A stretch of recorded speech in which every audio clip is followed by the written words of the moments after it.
Three stocks, all under $5, that are expected to grow a lot in the next year. MarketBeat's Chris Markoch joins us now to break down these three different companies again that are low-cost stocks, but what's really exciting about them is the projected earnings growth. Let's talk about this metric a little bit and why that's what you're focused on with this list today. As investors know, if they've been involved with the markets for any length of time, one of the key predictors of future stock price growth is what the company's earnings growth is. Now, this earnings season, you've been seeing a little bit of a change in that, in the sense that you've had some companies beat on earnings, but they don't beat strongly enough, and the stocks have been getting punished for this. But in the case of these three stocks, analysts have set a very high bar. They have expectations for very high earnings growth. And if these companies deliver on that, you could be seeing a significant jump in these stocks from where they are currently. Yeah, I think it's an important differentiator here. We're not talking about like analyst consensus price targets on where they expect the stock price to go. This is on those analyst projections of how much earnings they expect these companies to bring in, right?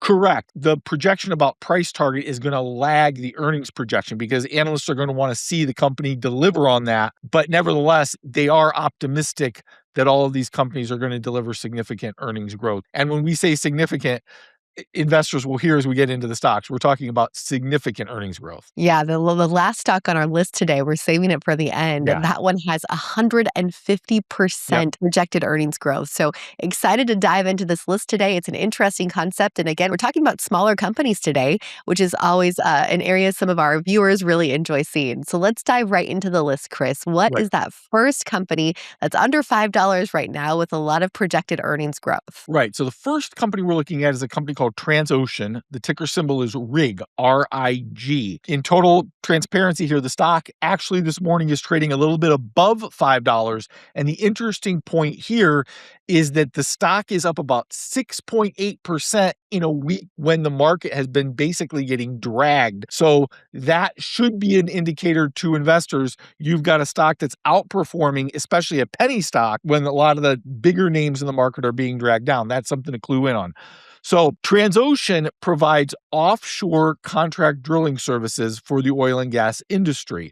They're specialists in really difficult drilling operations, specifically in deep water drilling, and they've got a fleet that's particularly suited for those complex deep water projects that other companies might struggle with. Interesting. Is there any particular reason why a company like this in that oil drilling sector might be getting a boost right now? Are they still up and coming? Is there any kind of catalyst that could be helping to grow their projected earnings? Right now, oil prices have been slowly ticking upward, and the belief would be that if oil prices keep ascending, then that's going to make oil companies more interested in not just drilling to maximum capacity with the wells that they have, but also to do some more exploration. That's where rig would come in. So I think what we're starting to see is speculation, perhaps right now, that would be delivered on in the future, that some of the oil companies are going to get more involved in actively looking for new locations and actually trying to drill in new sites. All right, let's dive into this one a little bit more because I think it's interesting. Transocean is not a new company. It's been around for a while. Has it been profitable? Why has it stayed such a small stock? Yeah, well, I think you just hit on a really interesting point about profitability. So in its last quarter, so that was the quarter where they reported at the end of October, they delivered the first positive adjusted EPS that they had delivered in like 6 quarters. So the issue here is not revenue growth. Revenue's been growing steadily, not only sequentially, but year over year, but they haven't been able to convert that into profit. They did in the last quarter, and analysts are expecting that to continue. The analysts are projecting this company to grow earnings 100% from last year. Now, that was a negative number last year, but they're projecting that to turn positive this year in a big way.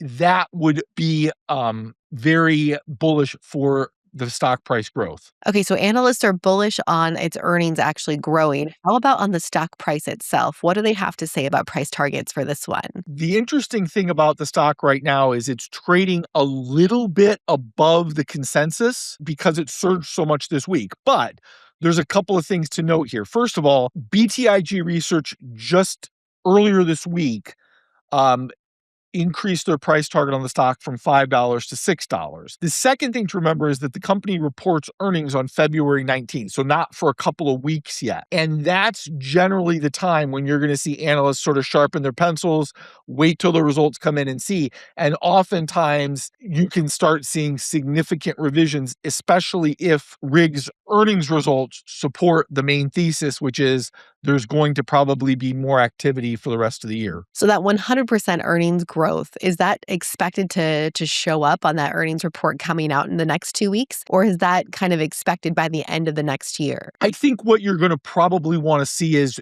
they're going to want to hear what the company's guidance is. So obviously they're going to want to see adjusted earnings per share come in positive again. They're going to probably want to see that number growing, and then they're going to want to hear the company sort of confirm in their full year guidance that, yes, we are projecting an earnings per share number that would support that 100% growth. Yes. All right, such an interesting story for this stock that's been around for a while. Could it actually grow? I think is the question that a lot of people have. And now this one isn't quite in the robotics sector, but it does remind me of a stock we talked about recently in the robotics world on this channel. If you're interested in some other names like that, we have a new article out on 5 robotic stocks that are catching momentum after some policy tailwinds. This one is for our YouTube viewers only. If you want to get a free look at that 5 stock list, you can scan the QR code, or we'll drop a link in the comments and in the description so you can find that 5 robotic stock list. That's just a little bonus if you want some other names to look at in this sector. But let's move on to the second stock on this list today, Chris, which is another stock right under $5 that has really big expectations for earnings growth. The company is B2 Gold. Ticker symbol is BTG. So if Transocean is a speculative bet on the direction of oil prices and oil production, B2G is a speculative bet on the price of gold and gold production. It would basically be considered about a mid-cap company, but this is still considered a junior mining company. They're based in British Columbia. They have mining operations all over the world. When I use the term junior miner, I'm talking about a company that's typically more growth focused than maybe some of the major established gold miners like a Barrick Gold or a Newmont. Okay, this is interesting timing for this one because we just had a new guest on the show yesterday who was kind of bearish on the outlook for gold miners, silver miners, saying that sector might have gotten ahead of itself a little bit. What are your thoughts on that? Are you still bullish on the outlook for gold this year? I am. This is one of those examples of two things can be true at the same time. I think the price of gold and silver got ahead of itself. It was almost inevitable. You saw that $5,000 number for gold. You saw that $100 number for silver. And those were the big shiny numbers. And it was almost inevitable that traders were going to drive up the price to see if they could hit those numbers. And they did. But those numbers were high. And you saw the parabolic move in both gold and silver. That usually doesn't end well for people that are looking at this as a short-term trade and try to catch in and ride that wave higher. But if you look at some of the fundamental catalysts that have been pushing precious metals higher, those catalysts are still in place. You're seeing limited supply. You're seeing central banks, which will at least put a floor on the price of gold for the year. I'll stick with gold for right now. Silver's sort of a different story. But the fact that central banks are still buying gold, still having demand for gold, that sort of puts a floor on the price for gold. And I still think there is uncertainty when you start looking at the value of the US dollar. Gold went down, yes, because it made a parabolic move higher, but also because for a brief moment, the US dollar kind of spiked, and the US dollar and the price of gold have an inverse relationship. Well, just in the last few days, the US dollar is starting to soften a little bit, and lo and behold, the price of gold is starting to go up a little bit. I think there's a fundamental case for gold, and if that's the case, a junior miner like B2 Gold is going to be part of a pretty massive catch-up trade because the miners didn't grow as fast as the price of gold last year, that's where that trade has to start catching up. Yeah, is that expectation really a part of the reason why BTG's earnings outlook is so high? Is it really all riding on the fact that the price of gold stays high and that these miners are able to get more profit? Absolutely. And like I said, if you're looking at rig, you're looking at a speculative bet on oil prices. If you're looking at B2 gold, you're looking at a speculative bet on gold prices. My opinion on gold is I still think gold's going to move higher. I don't think it's going to move parabolically higher like it did at the beginning of this year, but I think it is going to grind higher. I just think that the fundamental drivers and the catalysts for gold are still there. And I think those catalysts go beyond the shores of the United States. Well, let's look at some numbers before we move on to the last stock. Let's talk about how much earnings growth are analysts projecting for BTG. And then let's also compare that with what they're expecting for price targets for this. What's the outlook for both? Yeah, so we're talking about 76% increase in earnings, which is massive. That would go back to this idea of if the company can start really generating revenue coming from the mine, then that's going to generate the profit. So that's where we're looking at there. Gold miners are going to follow the price of gold. So if gold goes higher by a percentage, many people believe mining stocks will go higher by an even larger percentage. So if you believe we're at $6,000 gold by the end of the year, which I think is a realistic possibility, then you could see gold miners going higher by that percentage or probably even more. So definitely some expectations for BTG, but there are so many of these small Yes. minor companies out there. We Right. talked about one a couple of weeks ago when we had a penny stock video on, and that one has grown tremendously. We talked about TRX when it was just under $1, and right after we talked about it, that stock had quite a surge.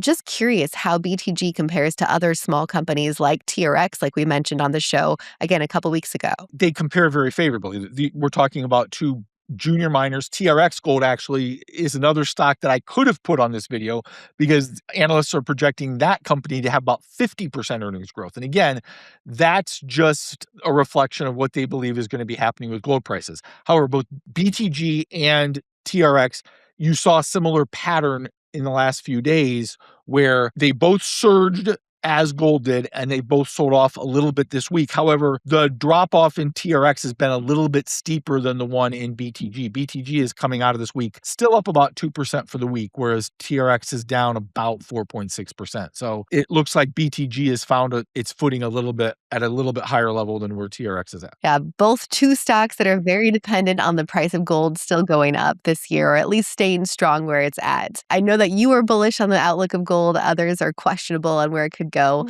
It's hard to choose, and this feels risky too, but I am going to add this one to my Bridget Buys watch list. It's my paper trading watch list where we help follow along with the price movements on all of the stocks we talk about on this channel. I pick one stock per video. It's always a hard one to choose, but for this one, I'm going to choose BTG to add to Bridget's Buys. If you haven't checked it out yet, scan the QR code or click the link in the description. Like many of your portfolios, this watch list was hit pretty hard this week when the market went down. I think some of my stocks were down 20 to 30% on the list. So hopefully with the recovery that we're seeing on Friday, those odds get a little bit better on that watch list. But this last stock that you have for us has the greatest earnings growth prediction, and it's an interesting one. Let's get to it, Chris. We're going to the biotech sector. We love the biotech sector here, and we're going to go into it again. A lot of the viewers on this channel love it when we talk about some of these penny stock biotechs, and that's what this company is. The difference between this company and some of the ones that we talk about is this isn't a clinical stage company. This is a company that actually has drugs in the market. They're actually generating revenue.